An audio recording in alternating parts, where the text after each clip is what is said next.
ओम जगदाधार सर्वधिष्ठान धात्रे नमः। ओम जगदाधार सर्वधिष्ठान धात्रे नमः। ओम जगदाधार सर्वधिष्ठान धात्रे नमः। सच्चिदानंद भगवान की सत्य सनातन धर्म सतगुरुदेव भगवान की। आदिगुरु शंकराचार्य कृत आत्मबोध आज श्लोक नंबर 56 पर चर्चा करेंगे।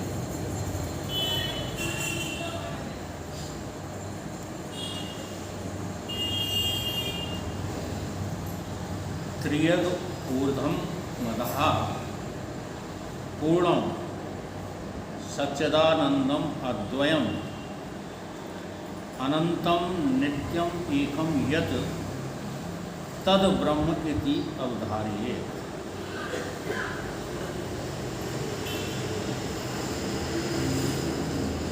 उसे ब्रह्म जानो जो सत चित आनंद अद्वय स्वरूप है, अनंत है, नित्य है, एक है और जिससे सारी दिशाएं ऊपर नीचे इधर उधर दसों दिशाओं जिससे भरी पड़ी परिपूर्ण है, उसको तुम ब्रह्म समझो और उसी को अपनी बुद्धि में धारण करो। ये श्लोक कह रहा है। यहाँ वहाँ जहाँ तहाँ सर्वत्र सर्वकाल में सर्व वस्तुओं में एक ही तत्व ठसाठस, दूसरे को कोई जगह ही नहीं। ऐसा हमको अनुभव करना है। हमको ये तो दिखता है कि भगवान यहाँ है, मेरे भीतर है, परंतु बाहर नहीं। या कुछ लोगों को बाहर तो दिखता है, वृंदावन में भगवान हैं, गोकुल में हैं, बरसाने में हैं, परंतु भिंड में नहीं।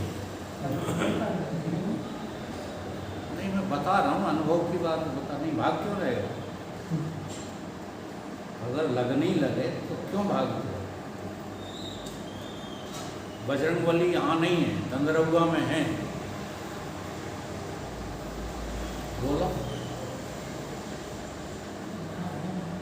अब जो है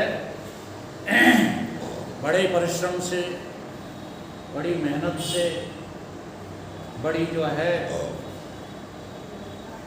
कवायद करके दंदरौआ पहुँचते हैं, ये कौनी इनकी जो है लहू लुहान हो जाती है। जरा उनसे कहेंगे देखो तो वो कहेंगे कि पागल तुम हो तो तुम्हारी 7 शाखें पागल हैं। तो हमको पागल कहते, हमारी श्रद्धा, हमें भगवान केवल वहीं दिख रहे, वहीं। तो ये आदिगुरु शंकराचार्य समझाना चाहते हैं कि जिनको यहाँ वहाँ दिखते हैं परंतु यहाँ नहीं दिखते, अपने में नहीं दिखते, और जिन्हें अपने में तो दिखते हैं परंतु दूसरे को लूटने में लगे पड़े। जैसे आप ब्रह्म हैं, हमारा ऐसा कोई अखंड परम धाम सेवा समिति का सदस्य नहीं है जिसको अपना आपा ब्रह्म न लगता हो, इतने निपुण हो गए हो अहम ब्रह्म कहने में, समझने में, लेकिन दूसरा ब्रह्म नहीं लगता। दूसरा जब ब्रह्म नहीं लगता है तो तुम उसका शोषण करने के लिए तैयार खड़े रहते हो। बाहर कहीं ब्रह्म नहीं दिखता है तभी तुम्हें अपना वो दुश्मन लगता है या दोस्त लगता है, अनुकूल लगता है या प्रतिकूल लगता है। ये कब लगता है? जब तुम्हें सर्वत्र ब्रह्म नहीं दिखता। अधिकांश द्वैतवादियों की ये जो है भावना बनी रहती है, वो कहते हैं प्रभु सब में समाया। वो नहीं कहते शिवो हम। हमसे तो उनको बहुत नफरत होती है, किसको? द्वैतवादियों। वो परमात्मा को कभी भूल करके भी हम नहीं कहते, हमेशा अपने से दूर ही देखते हैं। परंतु वो भी देखते हैं कि सर्वत्र जो है हमारा प्रभु समाया हुआ है। अब उनसे जरा सा ये प्रश्न कर दो कि अगर वो सर्वत्र समाया हुआ है तो तुम कौन हो? बस इतने में ही उनको विरोधाभास पैदा हो जाता है। क्यों हो जाता है? आदिगुरु शंकराचार्य यही समझा रहे हैं कि अभी परमात्मा चेतन तत्व के विषय में उनको पूर्णता प्राप्त नहीं हुई, वो अभी पूर्ण नहीं है। न तो वो पूर्ण है जो अपने भीतर केवल गान करता रहता है, उंगलियां नचाता रहता है, शिवो। हाँ, जब तुम शिव हो, जब तुम कल्याण स्वरूप हो, जब तुम सर्वत्र हो, सर्वकाल में हो, सर्व स्थिति में हो, तो बाहर जो प्राणी जो है घूम रहे हैं उनमें परमात्मा नहीं है। फिर उनसे नफरत कैसी? उनसे अनुकूलता प्रतिकूलता कैसी? श्रुति तो ये कहती है यस्तु सर्वाणि भूतानि आत्मन एव विजानता है। जब तुम देख लेते हो सर्वभूतों में आत्मा को, ततो न विजगुप्सते। सर्वभूतों में आत्मा देखने वाले को कभी किसी से घृणा नहीं हो सकती, कभी किसी से मोह नहीं हो सकता। तो अपने को कसौटी पर जो है जांच किया हो। कभी कभी क्या लगेगा, हम अपनी अनुभूतियां बताते रहते हैं, आप चिंतन करो चाहे ना करो। कभी कभी लगता रहता है कि हमने अपने शरीर पे तो विजय प्राप्त कर ली, अब मुझे भय नहीं लगता। कल शरीर छूट रहा हो तो अभी छूट जाए, बिल्कुल निर्भय हो चुके हैं। इतना जो है वेद शास्त्र और सत्संग करके मजबूत हो गए हैं। लेकिन एक क्षण को भी जब हम अब अपने किसी संबंधी को देखते हैं कि वो मर रहा है तो छत के छूट जाते हैं। इसका क्या अर्थ है? अभी तुम पूर्ण रूप से पूर्णता को प्राप्त नहीं। अच्छा, लगता है कि नहीं लगता?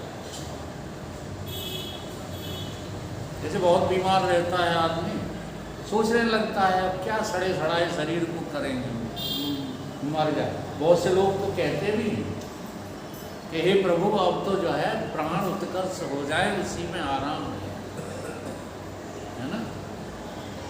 थोड़ी देर के लिए भी अपने किसी संबंधी को जब सोचने लगते हैं कि मेरे सामने यदि उसका जो है उसकी मृत्यु मेरे आंखों के सामने हो जाए तो क्या होगा, तो अंदर से जो है घबराहट। इसका अर्थ क्या है? इसका अर्थ है कि अभी तुमने जबरदस्ती जो है अपने को ब्रह्म मान रखा है, अभी ब्रह्म की अनुभूति नहीं। एक प्रसंग सुनाते रहते हैं ये तुलसी। एक बहुत अच्छे महात्मा गुरु बाबा को प्रणाम करने आए। उन्होंने उनकी परिक्रमा लगाई और प्रणाम किया। तो गुरु बाबा अखंडानंद जी ने नारा लगाया, शिवो हम। तो और महात्मा ने शिवो हम का जवाब शिवो हम से नहीं दिया। उन्होंने कहा सर्वो सर्वो हम। तो खुश हो गए अखंडानंद जी महाराज। अर्थात तुम अगर शिव हो तो सर्व नहीं है। देखो भगवान कृष्ण ने भी यहाँ पर टोका है अर्जुन को। एक अर्धाली कह दी, अर्जुन खुश हो गया। भगवान ने अर्धाली बोली कि मैं सब में रहता हूँ, बड़ा खुश हुआ। यो माम पश्यति सर्वत्र। इतना कहा तो अर्जुन की बाँछें खिल गई। लगा अर्जुन को कि मुझे बोध हो गया, लेकिन तुरंत ही मना कर दिया, मैं कहीं नहीं रहता, सब मुझ में रहते हैं। वो कैसे रहते हैं? सब मुझ में केवल अज्ञान से कल्पित हैं, रहता कोई नहीं। यो मां पश्यति सर्वत्र सर्वम च मयि पश्यति तस्याहं प्रणश्यामि न सच में प्रणश्यति। वो मुझसे अलग नहीं है, मैं उनसे अलग हूँ। इसका अर्थ यही हुआ जो इस श्लोक में दो शब्दों में आदि गुरु शंकराचार्य ने कहा, तिर्यज ऊर्ध्वम अधः पूर्णम। जो भी इस संसार में जो है दसों दिशाओं में दिख रहा है, महसूस हो रहा है, वो सब कोई और नहीं है। वो कौन है? चेतन ही है। चेतन के अलावा कुछ नहीं। जड़ चेतन जग जीव जे सकल राम है। अब ऐसी अनुभूति हो जाए तो अपने को ब्रह्मज्ञानी समझना नहीं। भीतर ही भीतर देखते रहे तो योगी तो हो सकते हो। भीतर ही भीतर देखते रहना योग है। एक दिन हमने ये परिभाषा बताई थी, जो बाहर देखने में अच्छा समझते हैं वो सब भोगी है। जिनको संसार मनोरम लगता है वो कौन है? वो सब भोगी है। और जिनको संसार जो है मनोरम नहीं लगता, जो संसार को जो है संसार की प्रतीति को पसंद ही नहीं करते, सदैव उनकी इच्छा अंदर रहने की रहती है, वो योगी, वो भोगी हैं। कौन? जिनको संसार सुंदर लगता है। और वो योगी हैं जिन्हें संसार अच्छा ही नहीं लगता, संसार की प्रतीति होना। हाँ, योगी सदा समाधि में रहना चाहता है। योगी सदा संसार की तरफ से सोना चाहता है। एक बार महाराज जी ने ग्वालियर में प्रवचन किया था, मुझे आज तक ध्यान है। थके हुए आए थे मुरैना साहब ग्वालियर, और स्टेज पर पहुंच के 3 मिनट तक आंख बंद किए बैठे रहे। फिर प्रवचन शुरू किया तो ये बात उन्होंने बताई कि अपने स्वरूप में चले जाना, जिसको तुम आत्मा कहते हो, उसमें विलीन हो जाना 3 मिनट के लिए भी 3 घंटे का आराम मिल जाता है। अर्थात 3 मिनट की समाधि, 3 मिनट की समाधि। देखो समाधि लेना कठिन काम है, आंख बंद करके जो है बैठे रहना अलग बात है, और मन बुद्धि चित्त अहंकार का विलय कर लेना अलग बात है। मन बुद्धि चित्त अहंकार को विलय नहीं कर पाते लोग, वो ध्यान करते रहते हैं।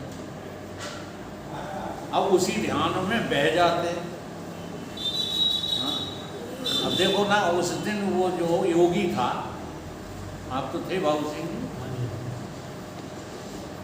ध्यान की जो है व्याख्या में इतना बह गया कि उसने ये भी परवाह नहीं की कि यहाँ हिंदू ज़्यादा हैं कि मोहम्मदन, ये भी परवाह नहीं की।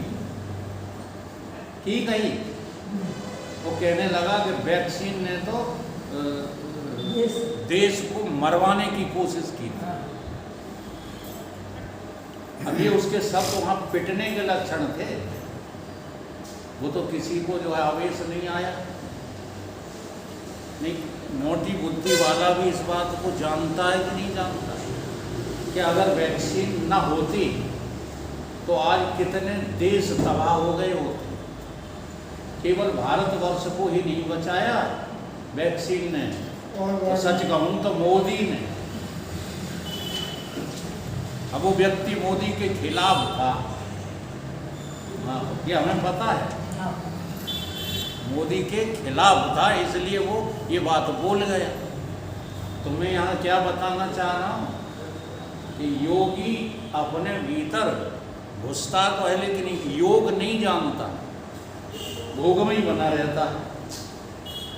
अब आंख बंद करके बैठे हो और बातें कौन सी आ रही हैं उसमें, संसार की, तो ये योग कहाँ होगा? चित्त वृत्ति निरोधस्य योग। अब चित्त की वृत्ति तो तुम्हारी किधर को जा रही है? संसार की तरफ। संसार से कतई हटी नहीं, और देखो हटाना भी नहीं है। सच बात तो ये है, सच्चा ध्यान क्या होता है? जैसे हम कहें कि आप अपने पिता का ध्यान करो, तो आप कर सकते हो, नहीं कर पाओगे। और ये कहें कि आप अपने पिता के पिता के पिता के पिता के पिता का ध्यान करो, तो कैसे कर लोगे? है बात सही कि नहीं? तो बस यही चित्त की वृत्ति के निरोध का क्या अर्थ है कि चित्त की वृत्ति में जो ध्यान आ रहे हैं उनको मिथ्या घोषित कर दो कि ये हैं ही, इसका नाम निरोध है। हम विरोध को निरोध समझ बैठते हैं, तो विरोध निरोध नहीं होता।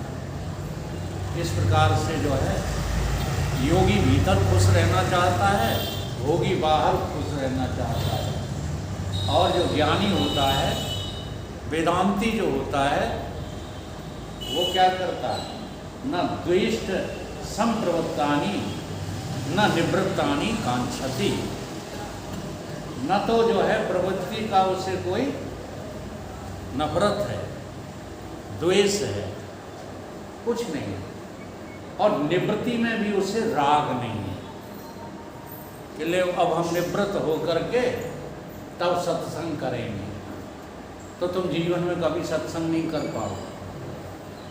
जो ये सोचकर बैठे हैं कि सत्संग हम तब करेंगे जब हम संसार से निवृत्त हो जाएंगे, तो वो संसार से कभी निवृत्त हो पाएंगे? कभी नहीं हो पाएंगे। हमारे विजयपाल जी हमसे वादा करते थे कि वकील साहब बिटिया का विवाह कर लें, उसके बाद जो है जो आज्ञा दोगे उसका पालन करेंगे। तो बिटिया का विवाह हुए कै वर्ष हो गए, जरा बता देना हमें। अब 12 साल में भी अभी प्रवृत्ति से हम प्रेम करना नहीं छोड़ पाए। छोड़ दिया जी। ईमानदार बनो, छूटेगा नहीं, जबरदस्ती चाहे कुछ कर। तो ज्ञानी किसको कहते हैं? न तो निवृत्ति में राग है उसको, और न प्रवृत्ति से द्वेष है। और इसी का नाम क्या है? ज्ञान।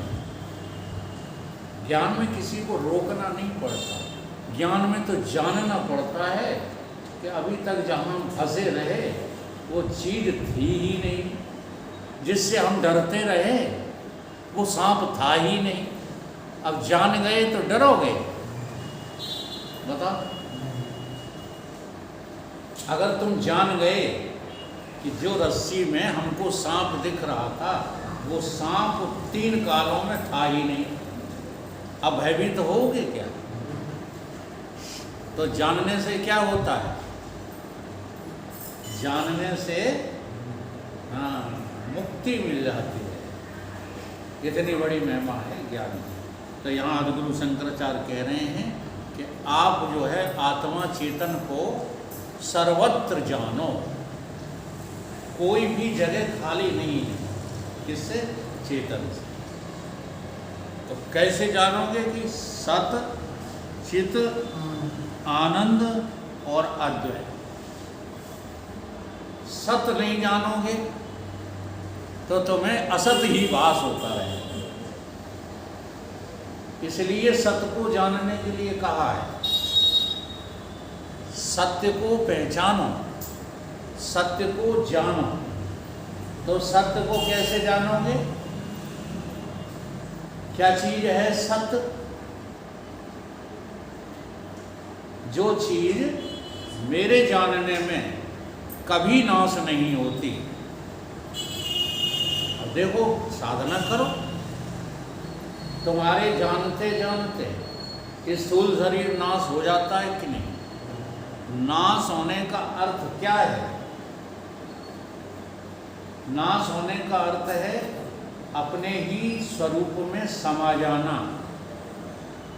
तो तुम्हारा स्थूल शरीर का स्वरूप क्या है? पंच तत्व। पंच तत्व की गठरी को जो अपनाओगे तो जन्मने व मरने का दुख पाओगे। अब इस गठरी को तुम जो है जान ही नहीं पा रहे, जान पा रहे। अब इनको जान जाओ। क्या जान जाओ? कि ये पंच तत्व। तो राख को क्या करोगे? चाटोगे। अच्छा, आप अपने पुरखों की राख को बटोर के लाते हैं काय के लिए? भोजन बनाने के लिए, तो प्रेम करने के लिए। बोलो, ये बेवकूफ़ी जो है वैज्ञानिक लोग करते रहते हैं। महाराज जी कहते हैं कि जिनको तुम कहते हो वैज्ञानिक, हमें वो दिखते हैं मूर्ख। आज भी लेनिन का शरीर जो है रखे हुए हैं, उम्मीद लगाए बैठे हैं कि किसी न किसी दिन हम इसमें प्राण फूंक देंगे। नहीं, क्या उद्देश्य है बताओ? अभी भी अजायब घर में लेनिन का शरीर रखा हुआ है। क्यों रखे हुए? महात्मा गांधी काल के हैं लेनिन। जिस समय रूस में लेनिन का जलवा था, उसी समय हमारे बापू छाए हुए थे हिंदुस्तान में। तो हम हिंदुओं ने तो कभी इस तरह की जो है कोशिश ही नहीं की, क्योंकि हमारे बुजुर्ग तो थोड़े थोड़े ज्ञानी सब थे। आज ही मूढ़ता ज़्यादा बढ़ गई। तो इसे जानना है। क्या जानना है? कि ये सत्य नहीं है। स्थूल शरीर सत्य नहीं। ऐसे ही सूक्ष्म शरीर 5 तत्वों का तो नहीं है, है भी, अगर लगता नहीं है, पंचीकृत नहीं है, तो माया का बना हुआ है। काय का बना हुआ है? अच्छा, और माया किसको कहते हैं? माया की परिभाषा क्या है? जो है ही नहीं, उसने तुमको बना दिया। कमाल की बात है। ऐसा मायाकृत जो शरीर है वो कैसा है कि नहीं है? नासी है कि अविनाशी है? नासी। नासी का अर्थ ये मत लगाया करो कि आगे चलकर नाश हो जाएगा। नहीं, जो 3 कालों में सत्ता होती नहीं, उसी को वेदांत नासी कहता है।